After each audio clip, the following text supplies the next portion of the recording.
अरे ये क्या, ये आदमी किसे पकड़ कर लेकर जा रहे हैं? मुझे लगता है यह कोई डाकू है जो किसी मासूम को पकड़ कर ले जा रहे हैं। चलो मैं इनका पीछा करता हूँ।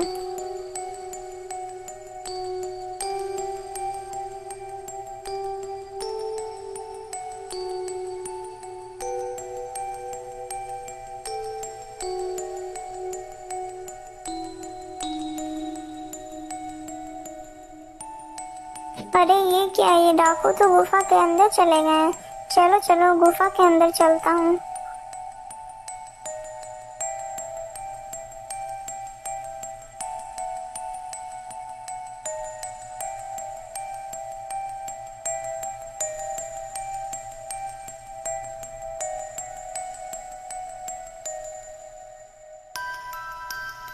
हे देवी माँ, हम राजा की बेटी को पकड़ कर ले आए हैं।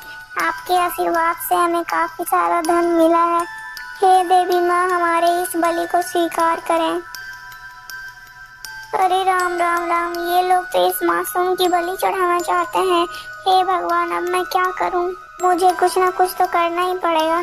इतना सोचकर राजा तुरंत ही एक चाल चलता है।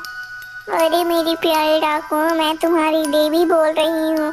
मैं तुम्हारे भेंट से प्रसन्न हुई, लेकिन तुम सब इसे अभी मत मारो। मुझे अभी इसकी बलि नहीं चाहिए। मैं तुम लोग से इसकी बलि कल ले लूंगी, इसीलिए तुम लोग इसे छोड़कर यहीं चले जाओ। अभी कुछ देर बाद मेरे पहरेदार इसे लेने के लिए आते ही होंगे। यदि उन पहरेदारों ने तुम्हें देख लिया तो तुम्हारी जानों को खतरा हो सकता है, इसीलिए तुम सब यहाँ से चले जाओ। ठीक है माता जी, हम इसे यहीं पर छोड़कर चले जाते हैं। इतना सुनते ही सारे डाकू वहाँ से भाग जाते हैं। मुझे लगता है कि यहाँ से सारे डाकू भाग चुके हैं। चलो चलो अब जल्दी से राजकुमारी को बचाता हूँ। राजा तुरंत ही राजकुमारी की सारी रस्सियां खोल देता है और उसे बचा लेता है। तुम कौन हो सुंदरी, और तुम्हें इन डाकुओं ने कैसे पकड़ लिया था? मेरा नाम सुनैना है और मैं पल्लव राजा के राजकुमारी हूँ। इन डाकुओं ने मेरे राजमहल में चोरी की और मुझे अगवा कर लिया। लेकिन तुम कौन हो कि तुमने इतनी बुद्धिमानी से मेरी जान बचा ली? देवी, मैं कलिंग राज का राजा विक्रमसेन हूँ। फिर राजा उसे अपनी पूरी कहानी सुनाता है।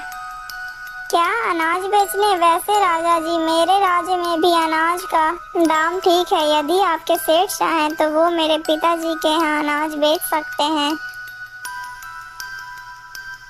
हाँ हाँ, क्यों नहीं देवी, चलिए मैं आपको आपके महल तक छोड़ देता हूँ।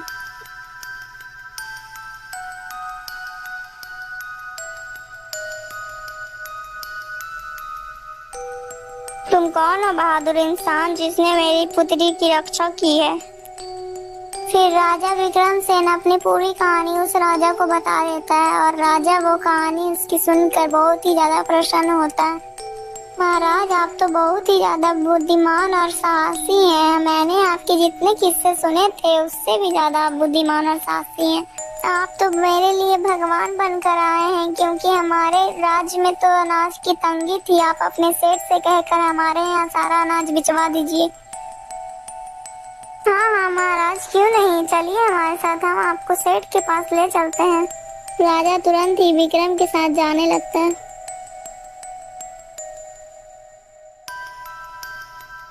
मालिक, ये पल्लव राज के राजा हैं। ये हमसे अनाज खरीदना चाहते हैं मालिक। हाँ हाँ महाराज, वैसे भी तो हमें ये अनाज बेचने ही जा रहे थे, और अगर ये अनाज आपके राज्य में खुशी ला सकता है तो मैं ये अनाज आपको जरूर बेचूंगा महाराज। फिर सेठ राजा को सारा अनाज बेच देता है। इसके बदले राजा सेठ को ढेर सारी सोने और सुर्खियां देता है। सेठ हीरे और सोने के जेवरात को देखकर बहुत ही प्रसन्न हो जाता है। अच्छा ठीक है महाराज, अब आप मुझे अपने राज्य जाने की आज्ञा दें। सेठ खुशी खुशी अपने राज्य की ओर लौट जाता है। अरे चंपकलाल, तुम सच में बहुत ही समझदार और बुद्धिमान हो। मुझे अपने अनाज की 10 गुनी कीमत मिल गई है। आज मैं तुम्हें इतना धन दूंगा कि तुम्हें किसी और के यहाँ नौकरी करने की आवश्यकता नहीं पड़ेगी। मैं तुमसे बहुत प्रसन्न हूँ। सेठ खुश होकर राजा को सोने की एक पोटली दे देता है और राजा वो पोटली लेकर वहाँ से निकल जाता है।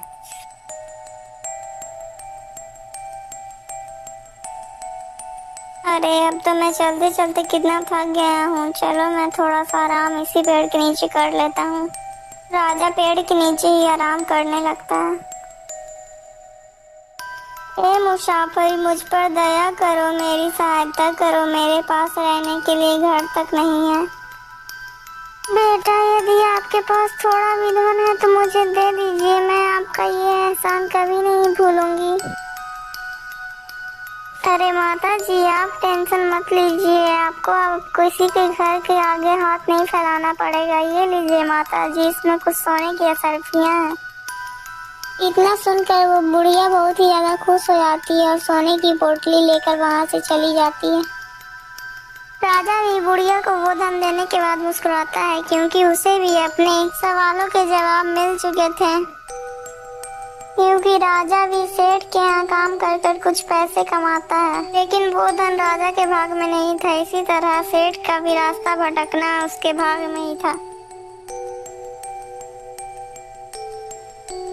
दोस्तों, अगर आपको ये वीडियो अच्छी लगी तो प्लीज वीडियो को लाइक करके चैनल को सब्सक्राइब कर दीजिएगा। और हाँ दोस्तों, इस वीडियो का पार्ट 1, पार्ट 2, पार्ट 3 और पार्ट 4 हमारे चैनल में आकर जरूर देखिएगा। और अगर आपको ये वीडियो अच्छी लगी तो ऐसी और वीडियो देखने के लिए हमारे चैनल के साथ बने रहिएगा। दोस्तों, आपको इस कहानी से क्या शिक्षा मिली, कमेंट करके जरूर बताइएगा।